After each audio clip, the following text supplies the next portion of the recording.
Hello dear student, myself Mohammad Imran Ansari. Dear student, today we will discuss about biomolecule and part number 2. आज का जो हमारा part है ये second part है बायोमॉलिक्यूल का। तो ये छोटा सा पार्ट है, मैं इसको छोटा छोटा वीडियो में आप लोगों को अपलोड कर रहा हूँ ताकि आप लोगों को अच्छे से समझ में आ जाए और प्रिपेयर हो जाए।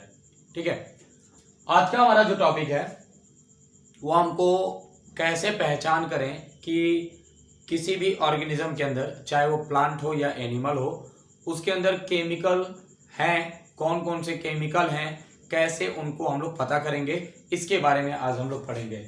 Means analysis of chemical composition of a living cells.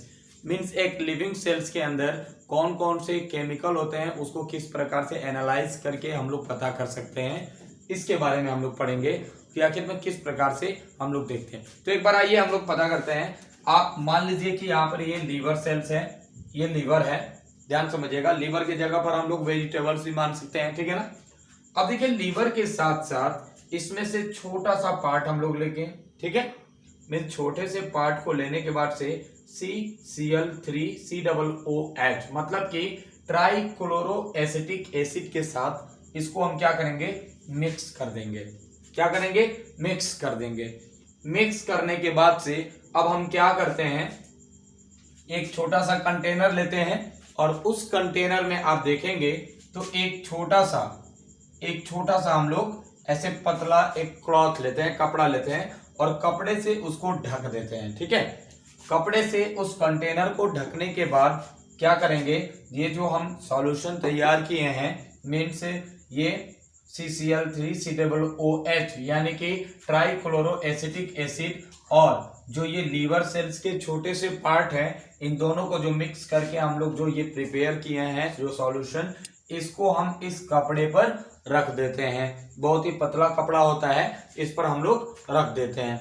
रखने के कुछ समय बाद आफ्टर सम टाइम आप क्या देखते हैं, इसमें देख ये रहे हैं कि इस पे जो कपड़े पे जो ये सॉल्यूशन रखा गया है, इसमें से छोटे छोटे पार्ट्स करके ऐसे जो बहुत ही ज्यादा सॉल्युबल वाले पार्ट हैं, ठीक है ना, जो पूरी तरह से सॉल्युबल हैं, जिनको हम लोग फिल्ट्रेट कर सकते हैं। ठीक है, ये क्या होते हैं, ये उस क्लॉथ को पार करके आके नीचे पूरी तरह से ऐसे इकट्ठा हो जाते हैं, पूरी तरह से इकट्ठा हो जाते हैं, असेंबल्ड हो जाते हैं। अब हम इससे आसानी से पता कर सकते हैं कि इसके अंदर कौन कौन से केमिकल्स हैं। इस प्रकार से हम देखेंगे तो इसमें दो पार्ट्स आपको दिखाई देगा।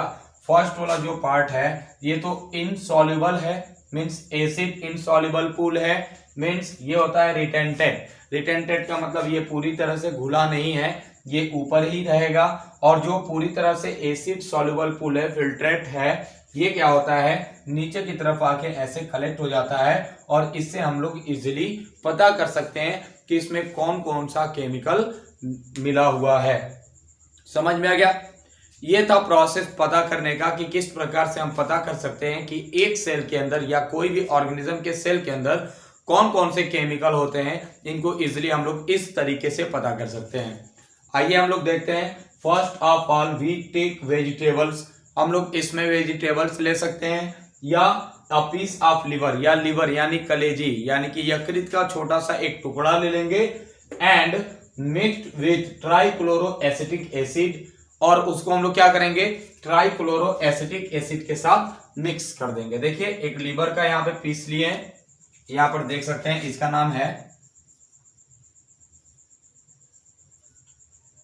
Piece of liver.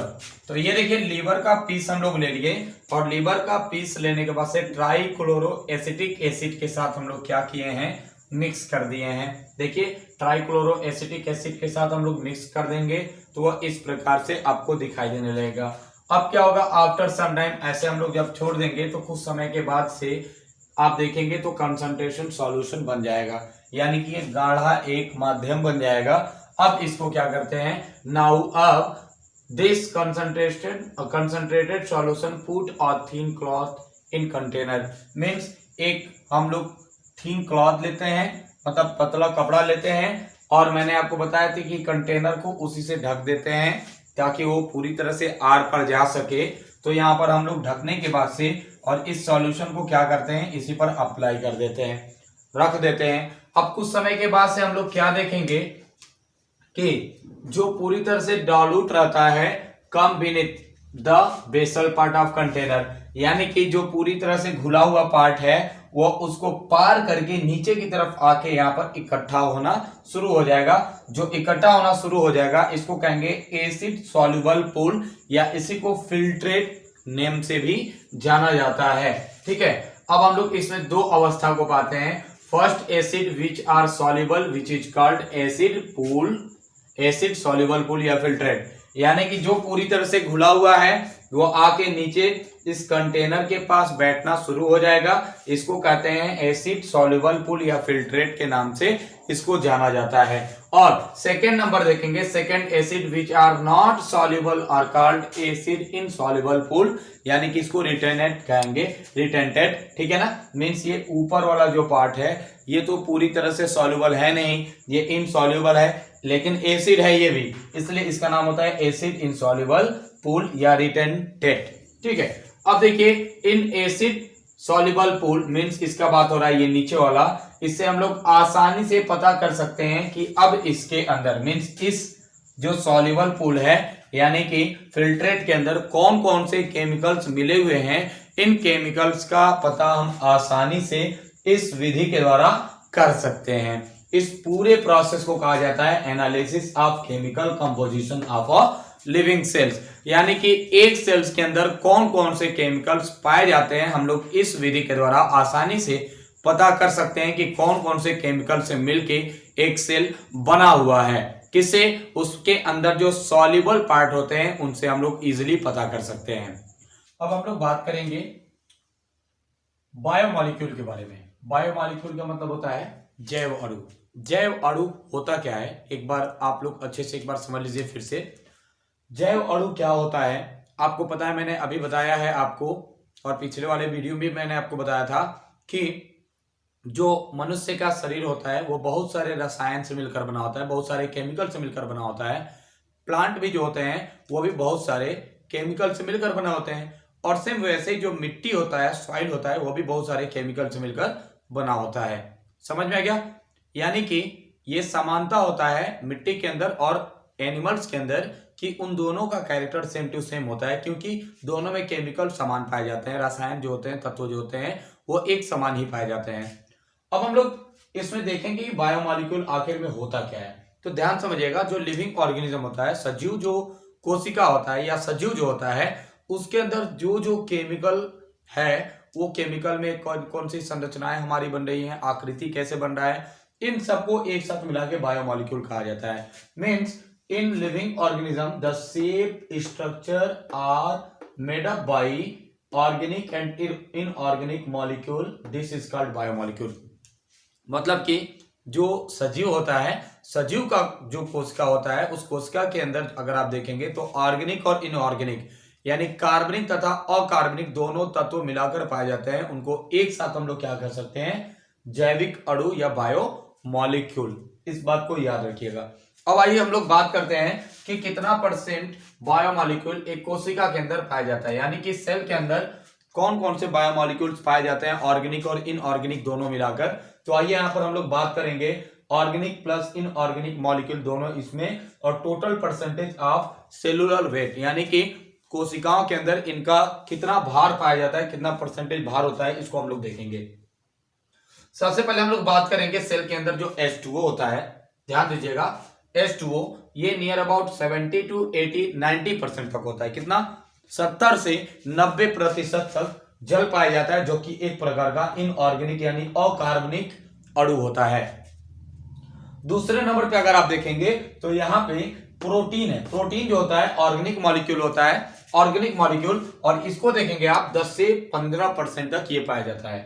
और अगर कार्बोहाइड्रेट देखेंगे सेल में तो ये भी एक तरह का ऑर्गेनिक मॉलिक्यूल होता है, यानी कि कार्बनिक अणु होता है, ये 2 से 3% होता है। उसी तरह से न्यूक्लिक एसिड देखेंगे, ये भी कार्बनिक रसायन, कार्बनिक अणु होता है, ये भी 2 से 3% होता है। और अगर आप लिपिड देखेंगे तो ये भी 2 से 3% होता है। उसके बाद से और कोशिकाओं में और भी बहुत सारे जो केमिकल्स होते हैं बचे रहते हैं, जैसे कि एसिड, बेस, साल्ट और बहुत सारे आयन्स होते हैं, ये 1 से 3% तक पाया जाता है। समझ में आ गया? एक सेल के अंदर। तो आप देखेंगे यहाँ पे हमारा जो ये सेल है ये ऑर्गेनिक और इनऑर्गेनिक दोनों मॉलिक्यूल से मिलकर बना होता है। इसी को क्रमबद्ध रूप से हम लोग क्या कह सकते हैं? बायोमॉलिक्यूल मीन्स जैव अणु। कितना कितना परसेंटेज होता है ये आपने देख लिया। अब देखिए ध्यान से, अब हम लोग बात करेंगे कि बायोमॉलिक्यूल जो होता है वो कितने प्रकार का होता है और कौन कौन सा होता है। आइए हम लोग बात करते हैं बायोमॉलिक्यूल का टाइप्स मीन्स कितने प्रकार का होता है जैव अणु। तो सबसे पहले मैं आपको बता दूं कि जो जैव अणु होता है वह मुख्य रूप से दो प्रकार का होता है, टू टाइप्स का होता है। पहला जो होता है उसको माइक्रो बायोमॉलिक्यूल कहेंगे और एक जो होता है मैक्रो बायोमॉलिक्यूल। माइक्रो बायोमॉलिक्यूल का मतलब होता है सूक्ष्म। माइक्रो मतलब क्या होगा? सूक्ष्म। और बायोमॉलिक्यूल का मतलब क्या होता है? जैव अणु मीन्स सूक्ष्म जैव अणु। और एक मैक्रो बायोमॉलिक्यूल है मीन्स बृहत जैव अणु। बृहत मतलब बहुत ज्यादा। तो आइए हम लोग सबसे पहले बात करते हैं माइक्रो बायोमॉलिक्यूल के बारे में। तो माइक्रो बायोमॉलिक्यूल होता क्या है? तो ध्यान से समझिएगा। माइक्रो बायोमॉलिक्यूल का मतलब होता है कि सबसे पहली बात तो यह है, माइक्रो का मतलब छोटा होगा और मैक्रो का मतलब बड़ा होगा। तो माइक्रो का मतलब होता है इसका मॉलिक्यूलर वेट जो होता है मीन्स इसका जो भार होता है वो बहुत ही ज्यादा कम होता है, बहुत ही लेस होता है। ठीक है, जो आसानी से पानी में क्या हो सकता है? ये घुल सकता है, सॉल्युबल इन वाटर। और इसका जो नेचर होता है याद रखिएगा वो एसिडिक यानी कि अम्लीय माध्यम में होता है। एक बार और बता दे रहा हूं, अगर आप माइक्रो बायोमॉलिक्यूल को देखेंगे तो इसमें इसका मॉलिक्यूलर वेट जो होता है बहुत कम होता है और ये अम्लीय प्रकृति का होता है। साथ ही साथ ये पानी के अंदर घुलनशील होता है। समझ में आ गया? कौन? Micro biomolecule. जैसे एग्जांपल के तौर पे सिंपल शुगर मींस आप शुगर को ले सकते हैं, चीनी ले सकते हैं, एमिनो एसिड ईटीसी और भी बहुत सारे आते हैं। ठीक, अब देखिए हम लोग बात करेंगे मैक्रो बायोमॉलिक्यूल। मैक्रो बायोमॉलिक्यूल क्या होता है? तो ध्यान से समझिएगा, जो मैक्रो बायोमॉलिक्यूल है ये माइक्रो बायोमॉलिक्यूल के मिलने से बनता है। मींस जब माइक्रो बायोमॉलिक्यूल बहुत सारे एक साथ जुड़ते हैं तो कंडेंस होकर एक मैक्रो बायोमॉलिक्यूल का फॉर्मेशन करते हैं। जैसे कि यहां पर देखिए इसका मॉलिक्यूलर वेट जो होगा, इसका जो भार होगा, आणविक जो भार होता है वो ज्यादा होता है, अधिक होता है। उसके साथ ही साथ they are formed from the micro biomolecules. मतलब कि इसका निर्माण मैंने अभी आपको बताया कि इसका मींस मैक्रो बायोमॉलिक्यूल का निर्माण किससे होता है? तो याद रखिएगा मैक्रो बायोमॉलिक्यूल का निर्माण माइक्रो बायोमॉलिक्यूल से हुआ होता है। कौन से मेथड से? तो याद रखिएगा एक प्रोसेस होता है जिसको हिंदी में बहुलीकीकरण कहा जाता है। क्या कहा जाता है? बहुलीकीकरण। लिख दे रहा हूं, बहुलीकीकरण।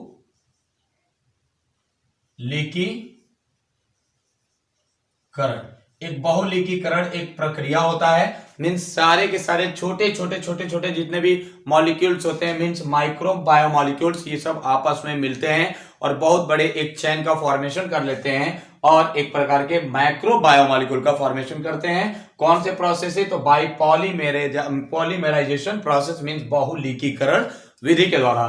For example protein, nucleic acid, fat and lipid या फैटी एसिड etc। ठीक है, अब आइए हम लोग बात करते हैं, एक बार आप लोग ना हो तो इसको अच्छे से समझ लीजिए। मैं आपको समझाना चाहता हूं जो माइक्रो बायोमॉलिक्यूल है कैसे माइक्रो बायोमॉलिक्यूल से मिलकर बना होता है। तो आपको मैं बता दूं कि अगर आप प्रोटीन का बात करेंगे, प्रोटीन एक बहुत ही बड़ा प्रोसेस होता है, प्रोटीन सिंथेसिस, जो कि आप जब सेकेंड ईयर में आएंगे तो इसके बारे में आपको अच्छे से बताया जाएगा।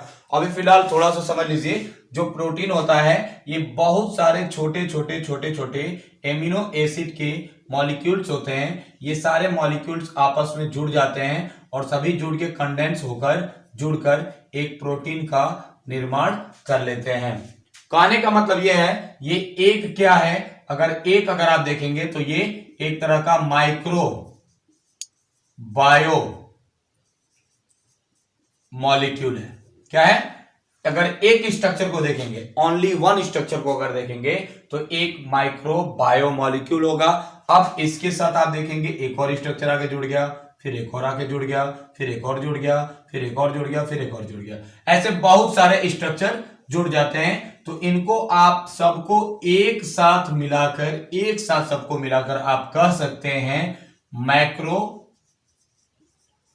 Bio molecule.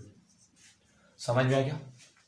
जैसे मैं अगर कहूं ये एमिनो एसिड है, एमिनो एसिड है, कितना एमिनो एसिड है भाई? एक ही है ना। अब देखिए यहाँ पे एक और एमिनो एसिड आ गया, एक और एमिनो एसिड आ गया, ऐसे एमिनो एसिड का एक चेन बन जाता है, बहुत सारे एमिनो एसिड हो जाते हैं। इन सभी एमिनो एसिड को एक साथ मिलाकर हम प्रोटीन कह सकते हैं। और प्रोटीन क्या है? एक तरह का माइक्रोबायोमोलिक्यूल है। समझ में आ गया? यहाँ पे चलिए मैं एक और आपको लिख देता हूं। एमिनो एसिड दिया है ना, एमिनो एसिड, चलिए सही है, एमिनो एसिड ETC। और देखिए जो एमिनो एसिड दिख रहा है, अगर आप प्रोटीन सिंथेसिस देखेंगे तो उसमें 20 एमिनो एसिड पाया जाता है, 20 प्रकार के एमिनो एसिड पाए जाते हैं। और ये 20 प्रकार के एमिनो एसिड मिलकर कंडेंस हो जाते हैं, जुड़ जाते हैं इस प्रकार से, और सभी ये जुड़कर एक प्रोटीन का फॉर्मेशन कर लेते हैं। इस प्रोटीन को क्या कहते हैं? माइक्रोबायोमोलिक्यूल। और एक एमिनो एसिड को क्या कहते हैं? माइक्रोबायोमोलिक्यूल। समझ में आ गया? मतलब कि माइक्रोबायोमोलिक्यूल बहुत ही छोटा और हल्का होता है, पानी के अंदर घुल सकता है, और ये अम्लीय प्रकृति का होता है। Simple sugar amino acid. Microbiomolecule क्या है? इसका मॉलिक्यूलर वेट ज्यादा होता है, और इसका निर्माण जो होता है माइक्रोबायोमोलिक्यूल के आपस में मिलने से ही होता है। अब जैसे कि मान लीजिए फॉर एग्जांपल हम लोग बात करें प्रोटीन का, तो प्रोटीन में अगर आप देखेंगे तो बहुत सारे एमिनो एसिड जुड़े रहते हैं। एक एमिनो एसिड को अगर कहेंगे तो एक एमिनो एसिड को हम लोग माइक्रोबायोमोलिक्यूल कहेंगे। लेकिन अगर एक साथ बहुत सारे माइक्रोबायोमोलिक्यूल जुड़े हुए हैं तो इनको एक साथ क्रमबद्ध रूप से हम लोग क्या कहेंगे? मैक्रोबायोमोलिक्यूल। समझ में आ गया? और ये कौन से प्रोसेस से जुड़े हैं आपस में? तो याद रखिएगा, पॉलीमेराइजेशन प्रोसेस से। उम्मीद करता हूं कि इतना बात आपको सभी लोगों को समझ में आया होगा। इसके जस्ट बाद से हम लोग थर्ड वाले पार्ट में बात करेंगे कि कार्बोहाइड्रेट क्या होता है, कार्बोहाइड्रेट कितने प्रकार का होता है, क्या क्या होता है, कैसे कैसे मिलकर बना होता है, ये सारी चीजों के बारे में हम लोग बात करेंगे। मेरा आज का एक क्वेश्चन है आप सभी लोगों से। मेरा क्वेश्चन ये है कि सबसे पहले इसमें, चलिए मैं इसको छिपा लेता हूं इस प्रकार से, आप बताएंगे कि सबसे ज्यादा कौन सा एलिमेंट ह्यूमन के बॉडी के अंदर पाया जाता है, कौन सा तत्व सबसे ज्यादा पाया जाता है और कौन सा तत्व सबसे कम पाया जाता है। इसको प्लीज आप लोग कमेंट बॉक्स में इसका आंसर जरूर दीजिए, ताकि इससे आपका भी प्रिपरेशन अच्छे से हो और मुझे भी पता चले कि आप लोग पढ़ाई कर रहे हैं। आज के लिए बच्चों इतना ही। Thank you for watching this video.